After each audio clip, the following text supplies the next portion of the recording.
Mourinho gets Panto season started early, Raheem Sterling stubs his toe, Sergio Ramos becomes public enemy number one, and we've got all of the day's latest transfer news. That and more coming up in the next few minutes as I'm your host Matt Froelich. You are the Onefootballers and this is the Daily News. First, we look at last night's action and Juventus against Manchester United, where in a game full of different headlining stories, Jose Mourinho once again stole the show. Now, I know what you're going to say, Matt, you're talking about Mourinho and Manchester United yet again, but how can I not? The guy literally ran on the pitch, cupped his ear like some sort of Hulk Hogan throwback, and then taunted the whole stadium after nicking a victory in the last few minutes.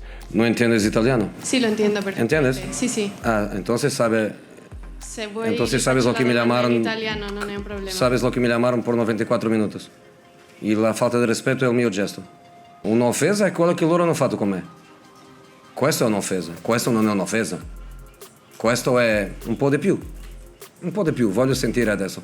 Of course, in the press conference, it was they taunted me first and oh no, we didn't, and all that kind of pantomime stuff that we're used to at this time of year. But Jose Mourinho, what a plonker. Even Paul Scholes said that he really should have more respect when winning, and to be honest, I think some of the United players are probably a bit embarrassed that their manager and the head of their team was running onto the pitch doing that afterwards.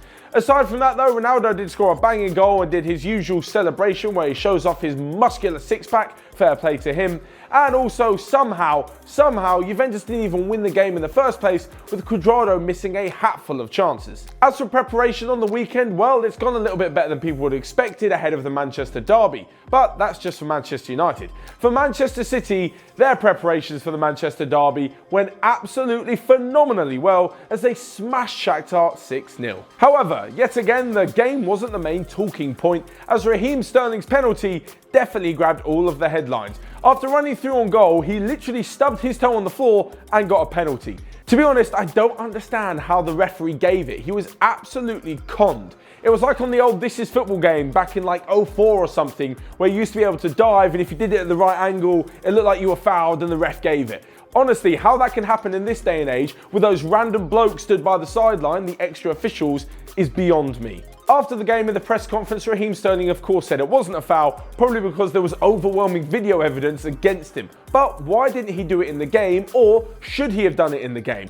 This is what I want to know from you guys today in the comments section below. Should he have been honest and say, ref, you got it wrong, I stubbed my toe? Or is that not Raheem Sterling's job? His job is to be the footballer, the referee's job is to be the ref and call the decisions correctly. Let me know in the comments section.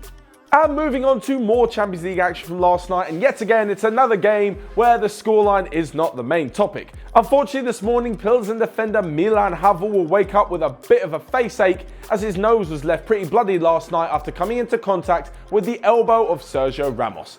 Now I know what you're going to say, Sergio Ramos is disgusting, he's a cheating player, he's a diver, he's this, he's that. But let's be honest, he's pretty much going to be vilified for anything that he does on the back of Mo Salah's foul in the final. Now, if you put all prejudice and hatred towards Sergio Ramos aside, I'm not entirely sure that it's that disgusting of a foul. Now, don't get me wrong, he left his face bloody, he raised his elbow, it definitely was a foul, and had he been caught, I wouldn't have argued if it was a red card. But from what I was reading on Twitter last night, many of you were acting as if he literally tried to kill the guy.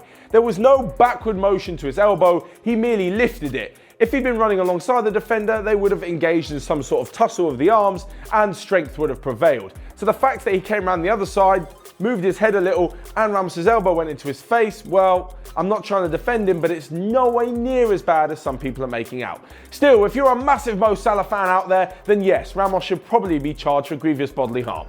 But moving on from all the football news, and we'll bring you today's latest transfer gossip. This is where absolutely anything is possible, because remember guys, it's a rumour. That doesn't mean it's going to happen, but it also doesn't mean it's not going to happen. So if you want to shit talk me or any rumours, make sure you do it in the comment section below and I'll try and get back to you with some sort of witty remark.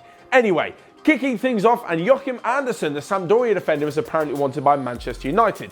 But just as with every other player, Manchester United are also interested in Milan Skriniar. He is the Inter Milan defender who has apparently also caught the eye of Arsenal and Liverpool, but it doesn't look like any deal could be done for under 100 million euros. Aside from this, Chelsea and Bayern Munich are both interested in Nabil Fekir, the player who failed his Liverpool medical in the summer and could move for him next summer, as he's told his club Lyon that he still wants to move away. And lastly but not least, Manchester United are looking to tie Anthony Martial down to a new deal worth 190k a week. This is to stop him moving to the likes of Chelsea and even Spurs. Or is it just an excuse for Manchester United to up the price when one of these clubs do come in?